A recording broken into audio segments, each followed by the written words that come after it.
अस्सलाम वालेकुम। Welcome to PSX Roznama.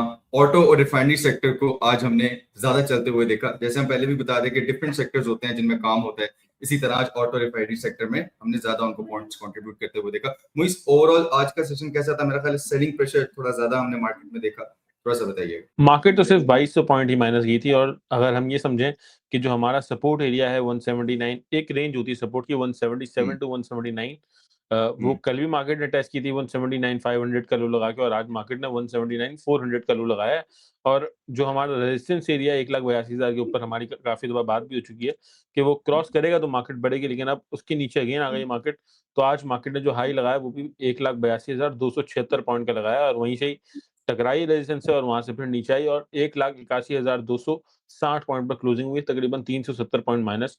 Across the board market के अंदर सेलिंग थी, और in the mid of the day थोड़ी बहुत बाइंग सेलिंग में चली थी। लेकिन जो आज मेन परफॉर्मिंग सेक्टर थे उसके अंदर हमारे पास था रिफाइनरी सेक्टर, जिसके अंदर दो कंपनीज के अच्छे ब्रेकआउट हो चुके हैं। जिसके अंदर पाकिस्तान रिफाइनरी आता है, 1 साल का हाई उसने ब्रेक कर दिया है।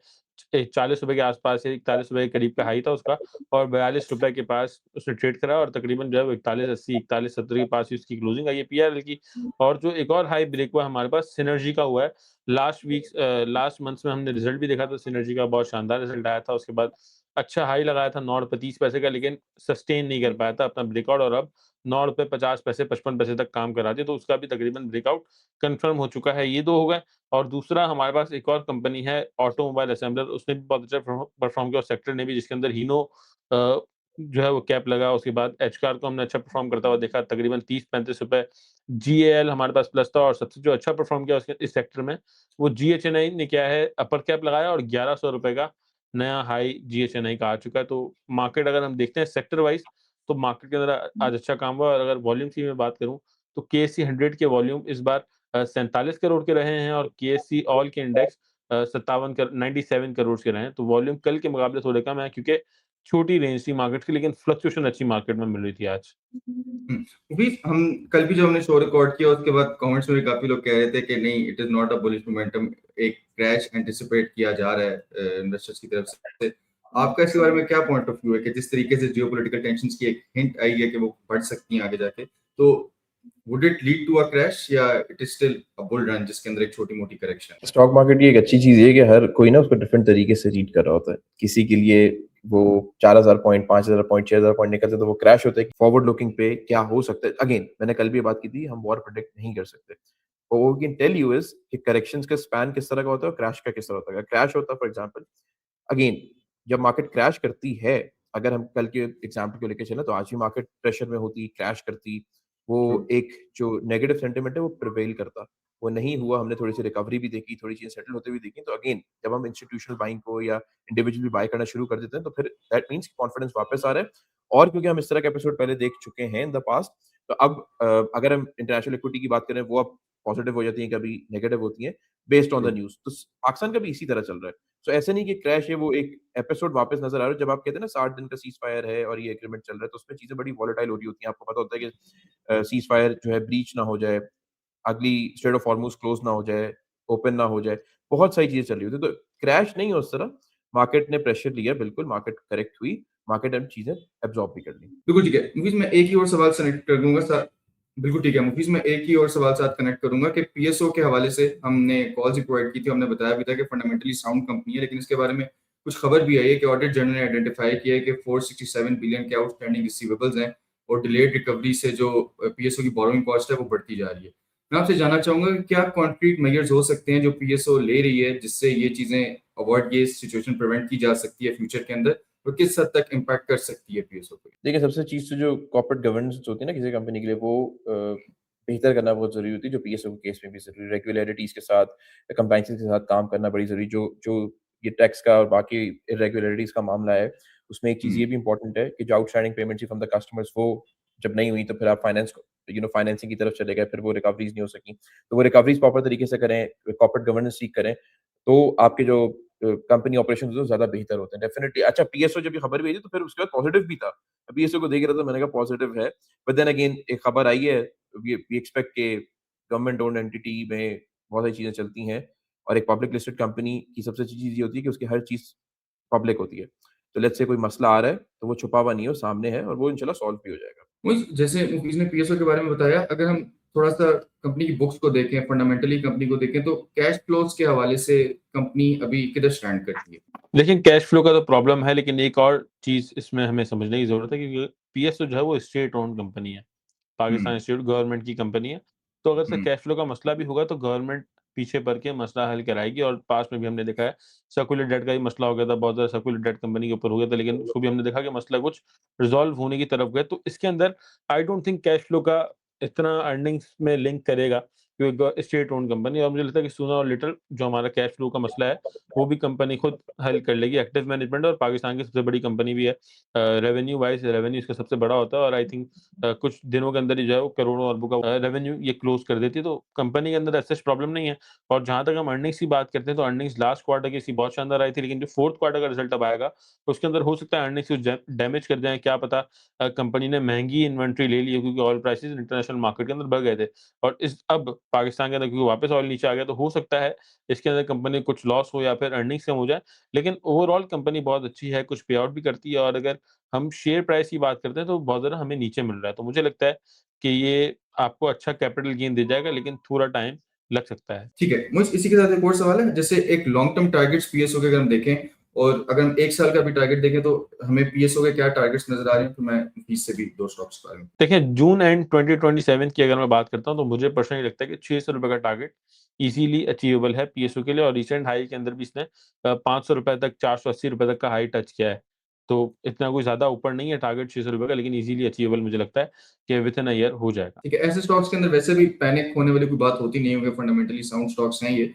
मुफीज, मैं आपकी तरफ आना चाहूँगा, 2 स्टॉक्स के बारे में बताइएगा कि फंडामेंटली तो ये साउंड हैं ही, लेकिन ओवरऑल एक लॉन्ग टर्म प्रोजेक्शन ये कैसी नज़र आती है? एफएफसी और हपको। हपको के बारे में पहले बता दीजिए, फिर हम एफएफसी पे। अच्छा, हपको से किसी ने आई थिंक हमारे पे सोशल मीडिया पे भी किसी ने पूछा था हपको, मैंने उसपे भी ये बताया था, हपको इज़ अ गुड कंपनी। देखिए, सबसे जब आईपीपी से कॉन्ट्रैक्ट टर्मिनेट हुए थे ना, जब ये रीनेगोशिएशन वगैरह हुई थी, तो हम सबसे पहले ये चीज़ देखते हैं कि कंपनी की मैनेजमेंट कितनी एक्टिव है। उन्होंने अपने आप को किस तरह पोज़ीशन किया कि नेगोशिएट कर लेते हैं कॉन्ट्रैक्ट्स। उसके बाद अगर हम उनका जो ग्रीन बेल्ट है, जो green line charging station EV का वो एक पूरा प्लान मैप आउट कर रहे हैं। फिर अगर आप ऑटोमोटिव इंडस्ट्री में उनको देखें, तो माइनिंग में देखें, तो वो अपने आप को बड़ा एक्सपैंड कर रहे हैं, डाइवर्सिफ़ाई कर रहे हैं। तो मैनेजमेंट अच्छी है, तो in the long run dividend intact है कंपनी में, फाइनेंशियल्स अच्छे हैं, प्राइस टू बुक भी रीज़नेबल है, मुइज़ भी इसके बारे में बता सकते हैं। तो I think company for the long term अच्छी है आपको। FFC go is the same. Again आपको डिस्पैचेस के नंबर्स देखने ज़रूरी हैं, फर्टिलाइज़र के डिस्पैचेस, यूरिया की सेल्स, ये सब चीज़ें देखनी। अगेन जिस इंडस्ट्री में आप जिस कंपनी में काम करते हैं, उसके नंबर्स को आपने मॉनिटर करना ज़रूरी है, बट दोनों कंपनीज़ जो है वो फाइनेंशियली ठीक है, मुइज़, आपने हमने पाक कतर की भी कॉल दी थी हफ्तानामा के अंदर। वो अभी करंटली कहाँ पे स्टैंड करे, डिस्पाइट नोइंग के मार्केट में थोड़ी-सी करेक्शन भी आई, और जीसीआईएल वैसे हमने रिकमेंड तो नहीं किया था, मतलब एक हमने उसकी स्टॉक के बारे में बताया था, बट ओवरऑल दोनों स्टॉक्स हैं, वो कैसा परफॉर्म किया उन्होंने सो फार? सब देखिए, परफॉर्मेंस तो क्योंकि मार्केट खराब है, अगर हम कल की बात करते हैं, तो कल उनके अंदर प्रेशर था ऑब्वियसली। जो हमारा स्टॉप लॉस है वो ₹21 के नीचे का, अगर ₹21 नीचे ट्रेड करा देता है, तो स्टॉप लॉस हमारा हिट हो जाएगा। और हमने बाय कॉल जो दी थी वो ₹23 के पास बाय कॉल दी थी, और उसके बाद बाय कॉल देते ही अगले दिन ₹24.60 का हमने हाई भी देखा था, ₹1.5 प्रॉफिट के अंदर हमारे पास गया था। तो आई थिंक बहुत सारे लोगों ने सेल कर दिया होगा, नहीं भी गया तो भी मसले वाली बात नहीं है, क्योंकि कॉल इंटैक्ट है, और लो उसने लगाया है ₹21.50 का, और करंटली 22.60 22.70 पे ट्रेड कर रहा है। जो हमारी बाइंग प्राइस है उससे सिर्फ 30 पैसे नीचे, या फिर 1% हम कह लें कि 1% ही नीचे है, तो स्टिल हमारे इंटैक्ट है कॉल पाक कतर की। और उसके बाद जीसीआईएल भी आप कॉल में ही शामिल कर लें, भले हम शीट में अपडेट भी कर देंगे हमारे पास। तो जीसीआईएल की इस वक़्त जो शेयर प्राइस चल रही है वो ₹37 37 के आस-पास चल रही है, और जो सबसे पहली कॉल मैंने जीसीआईएल की दी थी वो मिड डे मूव के अंदर दी थी, 37 पे ही बाय कराया था, 3650 पे बाय कराया था, और ₹40 का हमारा टारगेट था, और विथिन 2 डेज़ ₹40 का हमारा टारगेट अचीव हुआ, वहाँ हमने सेल कराया, और उसके बाद 38 3750 के पास मैंने अगेन बाइंग कराई है। कल के दिन क्योंकि पैनिक सेलिंग थी तो 35 का लो लगा, लेकिन अभी भी 37 को सस्टेन करके रखा हुआ है जीसीआईएल ने। मैं अपनी ऑडियंस के लिए बताना चाहूँगा कि आप जब किसी स्टॉक का पूछते हैं, तो कंप्लीट थोड़ी-सी उसकी डिटेल भी बता देंगे कि आपने कितने पे बाइंग की हुई है, और आपको किस स्टॉक स्टॉक पे आप कहाँ स्टैंड करते हैं अभी। तो डिटेल सवाल होगा, तो हम ज़रा अपने गेस्ट से बेहतर तरीके से उस सवाल को जो है पूछ सकेंगे। मुफीज़, मेरा एक और स्टॉक से रिलेटेड आपसे पूछना होगा, वो एंग्रो एच है। थोड़ा-सा एंग्रो एच का बिज़नेस काफ़ी लोगों को समझ नहीं आता कि एंग्रो एच करता क्या है, और इसकी लॉन्ग टर्म प्रोजेक्शन क्या है? थोड़ा-सा बताइएगा ऑडियंस को। अच्छा, देखिए एंग्रो, अब वैसे जो एंग्रो होल्डिंग्स है, इट्स अ पेरेंट कंपनी।